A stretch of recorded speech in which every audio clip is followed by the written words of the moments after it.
이번 시간에는 우리 계정에 대해서 같이 한번 살펴보도록 하겠습니다. 자, 지금쯤 이렇게 이제 설정이라는 곳에 들어왔을 때 계정이라고 따로 있어요. 자, 이 계정 한번 들어가 보자고요. 계정에 들어오게 되면 지금처럼 이렇게 이제 나타납니다. 여기 보게 되면 이제 사용자 정보라는 것도 있고, 이메일 및 계정이라는 것도 있고, 로그인 옵션이라는 것도 있고, 회사 또는 학교 액세스라는 것도 있고, 가족 및 다른 사용자 이것도 있고요. 설정 동기화도 있고, 이제 여러 가지가 있어요. 지금 여기서 이제 사용자 정보라는 곳에 들어오게 되면 지금 여기 제가 사진을 설정하지 않았지만 만약에 이제 사진을 설정했다 그랬을 때 이곳에 이제 사진이 표시되는 거고요. 그때 이제 사용자의 이름과 이제 계정의 유형이 이렇게 이제 나타나요. 그때 이 사용자의 계정의 유형은 뭐다? 관리자다. 그렇게 해서 이런 것들을 이제 우리가 확인할 수 있습니다. 확인할 수 있고, 지금 이곳에 보게 되면 이제 로그인 옵션이라고 있죠. 이 로그인 옵션이라는 곳에 들어가게 되면 우리가 이제 장치에 로그인하는 그 방법을 관리할 수 있는데, 지금 이곳에 봤을 때 이제 윈도우 헬로 얼굴이라는 것도 있고, 지문이라는 것도 있고, 그 다음에 핀이라는 것도 있고요, 보안키라는 것도 있고, 비밀번호도 있고, 사진 암호도 있고, 이렇게 이제 여러 가지가 있습니다. 그래서 우리가 로그인 옵션에는 이렇게 이제 6가지가 있고요. 그 다음에 그 밑에 보게 되면 자리를 비울 때 윈도우가 자동으로 장치를 잠그도록 허용할 거냐 말 거냐, 그런 것도 이곳에서 우리가 이제 설정해 줄 수 있습니다.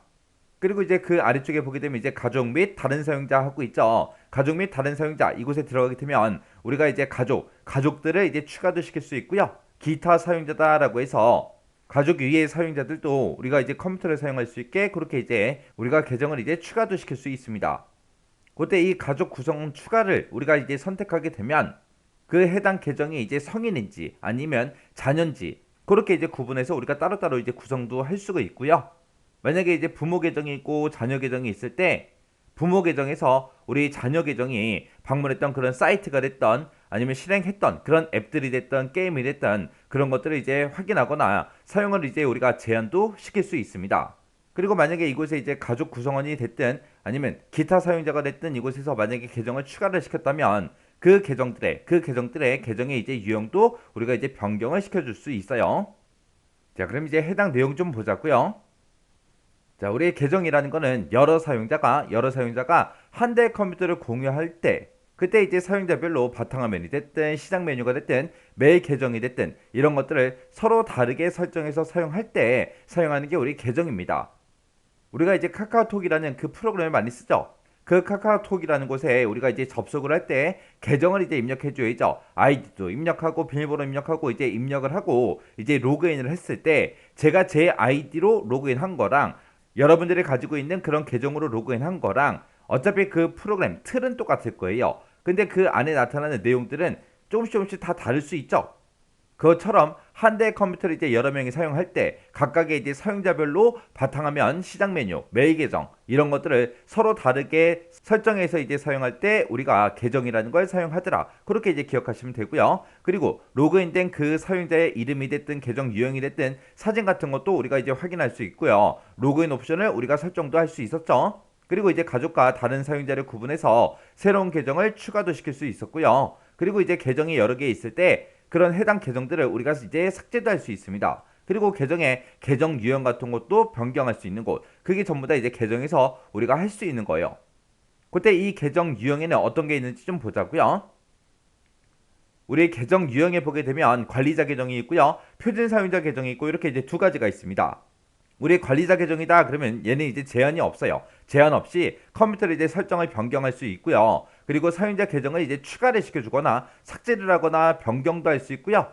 액세스 권한도 가지고 있습니다. 그래서 이 관리자 계정에서는 모든 것들을 전부 다 할 수 있는 그런 계정이 우리 관리자 계정이다. 우리가 관리자 계정을 가지고 하드웨어도 우리가 컴퓨터에 추가도 시킬 수 있고 소프트웨어도 추가도 시킬 수 있고 무엇이든 다 할 수 있어요. 그게 이제 관리자 계정이고요. 그 다음에 이제 표준 사용자 계정이라는 게 있죠. 이 표준 사용자 계정에서는 할 수 있는 게 있고 할 수 없는 것도 있어요. 할 수 있는 거는 우리 컴퓨터에 이미 설치된 그런 앱들 있죠. 그런 앱들이 이제 사용은 마음대로 할 수 있습니다. 그리고 테마가 됐든 바탕화면이 됐든 그런 것도 자기 마음대로 바꿀 수 있고요. 자기 자신의 계정에 대해서 이제 암호 같은 것도 직접 이제 설정할 수 있겠죠. 근데 이제 할 수 없는 것들이 이만큼이나 있습니다. 이 표준 사용자 계정으로 못하는 거는 앱이 됐든 하드웨어가 됐든 이런 것들을 설치를 하거나 제거는 절대로 못 시켜요. 그리고 중요한 파일 같은 거 삭제 같은 것도 당연히 안 되겠죠. 그리고 이제 계정 이름이 됐든 계정 유형이 됐든 그런 것도 이제 변경을 할 수가 없습니다. 그리고 컴퓨터 보안과 관련된 그런 설정도 할 수가 없어요. 이런 것들을 전부 다 할 수 있는 건 누구다? 관리자 계정이다.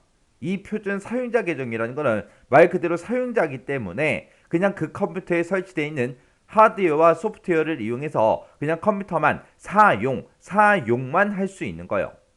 그래서 이 표준 사용자 계정에 대해서 할 수 있는 거 없는 거 정확하게 여러분이 구분할 줄 알아야 돼요. 이 계정에 관한 것도 과거에는 이제 시험 문제로 자주 출제가 됐었으니까 이 내용 자세히 정리하고 지나가시기 바랍니다.